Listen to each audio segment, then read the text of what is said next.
Okay, so we covered how we can insert equations into Jupyter. The next element that we may use, or will use sometimes, are tables. So if you're writing a report on a experiment we did and we took some data, we should probably put those data into a table. Or we may want to put them into a table. So the example I'm going to do here is, imagine we take measurements of x and y positions of an object as a function of time. We want to insert those into a table. The way to do table is more like a graphical approach to it. We actually use vertical lines and then just dashes to indicate the table. So let's say we start a table with a vertical line, and then I'm gonna say this is my x position, and I'm gonna tell it the units in meters. So this might be a standard thing. This is like the first column. Then we do a vertical line, indicate the next column. That's gonna be our y position, also measured in meters. Vertical line, and then let's say we time. Let's say we measure that in seconds, and we end with a vertical line.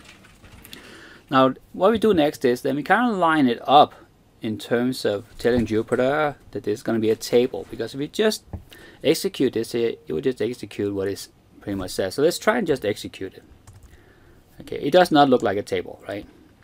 So let's go back up and edit this one here. So what we do now is we can't really say we're telling Jupyter this is a table, but we give it a hint to say this is a table, and then it will actually format a table for us. So I'm going to do a vertical line, but I'm going to use dash. I'm just going to make them all the way under the text here, and then a vertical line, dash, vertical line, dash, vertical line. Let's see what happens now.